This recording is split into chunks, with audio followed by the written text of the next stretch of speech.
최근에 동물 보호와 반려동물 입양에 관한 사기 사건이 늘어나고 있습니다. 사람들의 심리를 이용하여 부당 이득을 챙기고 유기동물을 활용한 사기 사건이 증가하고 있습니다. 반려동물을 입양하려는 사람들에게 경고와 조언이 필요한 시점입니다. 신종 펫샵이라 불리는 업체들은 비영리 보호소를 내세우면서 실제로는 펫샵 영업이나 영리를 목적으로 하는 업체들입니다. 그럴듯한 시설을 해놓고 안락사 없는 보호소라는 슬로건으로 평범한 반려인들에 대한 사기 행각을 계속해서 진행하고 있습니다. 그들도 이것이 비윤리적인 것을 알고 있지만 돈벌이를 위해서 계속 양심을 버리고 신종 펫샵을 운영하고 있습니다. 오늘은 신종 펫샵 사기를 당하지 않는 5가지 방법에 대한 이야기를 나눠보려고 합니다. 첫 번째로 신종 펫샵에 사기를 당하지 않으려면 신뢰할 수 있는 기관과 보호소 선택해야 합니다. 반려동물을 입양하려면 지역동물보호센터나 신뢰할 수 있는 동물보호단체를 선택하시는 것이 좋습니다.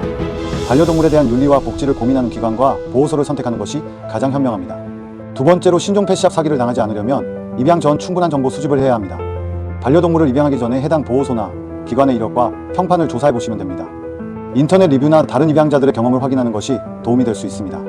대부분의 인터넷 입양 사기를 치는 변종 펫샵이나 신종 펫샵은 이미 많은 사람들에게 알려져 있습니다. 이들의 양심을 속인 비윤리적인 행동은 여전히 계속되고 있습니다. 세 번째로 신종 펫샵 사기를 당하지 않으려면 계약서 작성과 건강검진을 진행해야 합니다. 입양 시 반드시 계약서를 작성하고 모든 조건과 약속을 명확하게 기재하셔야 합니다. 계약서를 무작정 잊지 마시고 불리한 조항이나 독소 조항을 확인해야 합니다. 또한 돈벌이를 목적으로 하는 곳인지를 확인해야 사기를 당하지 않을 수 있습니다.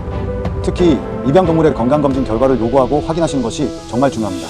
네 번째로 신종 펫샵 사기를 당하지 않으려면 파양하려는 반려동물에 대한 후원금 요구 시에는 쉽게 응하지 말아야 합니다. 후원금을 지불하거나 기부할 때에는 어떻게 사용될 것인지에 대한 명확한 설명을 요구하셔야 합니다. 최근 사례를 보면 후원금만 받고 질식사에서 반려동물을 죽이거나 암매장하는 사례들이 늘어나고 있습니다. 인터넷에서 CPC나 CPM 광고를 통해 유기동물 보호소를 사칭하는 곳이 점점 늘어나고 있습니다. 이들은 돈만 목적으로 하고 있습니다.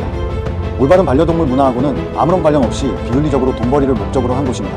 다섯 번째로 신종 펫샵 사기를 당하지 않으려면 연예인이나 유명인 마케팅을 하는 곳에 속지 말아야 합니다. 펫샵에서 반려동물을 구입하기 전에 해당 펫샵의 평판과 윤리적인 거래 여부를 확인하셔야 합니다. 연예인이나 유명인의 경우에도 반려동물에 대한 문제를 잘 모르기 때문에 신종 펫샵에서 반려동물을 입양한 사진이 인터넷에 많이 돌아다니고 있습니다. 이를 본 팬들이 신종 펫샵을 방문하여 피해를 보는 경우가 많습니다. 이미 사회적으로 많은 문제를 일으키고 있는 신종 펫샵의 경우에도 방문해서 보게 되면 많은 연예인이나 유명인의 사진이 걸려있는 것을 볼 수 있습니다. 아직 우리나라에서는 이러한 잘못된 문제점이 있는 신종 펫샵에 대해서 제대로 모르시는 분들이 너무나 많습니다. 그렇기 때문에 연예인이나 유명인 사진이 있다고 해서 믿는 것이 아니라 스스로 판단하고 문제점을 볼 수 있는 최소한의 기본 지식은 있어야 합니다. 여러분, 네이버나 담에서 CPC나 CPM으로 인터넷 광고를 하는 신종 펫샵과 같이 의심스러운 명칭을 가진 업체에 주의해 주셨으면 합니다. 반려동물 입양은 장기적인 책임과 고려가 필요한 결정입니다. 그래서 반려동물 입양은 정말 신중한 접근과 검증이 중요합니다. 제가 말씀드린 5가지만 잘 따르게 되면 사기를 당할 가능성을 줄일 수 있습니다.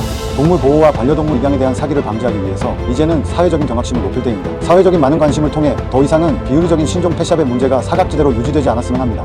비윤리적인 사회적인 문제가 공론화되고 사회적은 바뀌어야만 세상은 올바른 반려동물 문화를 말할 수 있을 것입니다. 지금 시작부터 잘못되고 있습니다. 반려동물을 입양하시려는 분들은 신중한 고민과 현명한 판단을 기대합니다. 오늘은 여기까지 하겠습니다. 저는 지금까지 강사모 최경선 박사였습니다.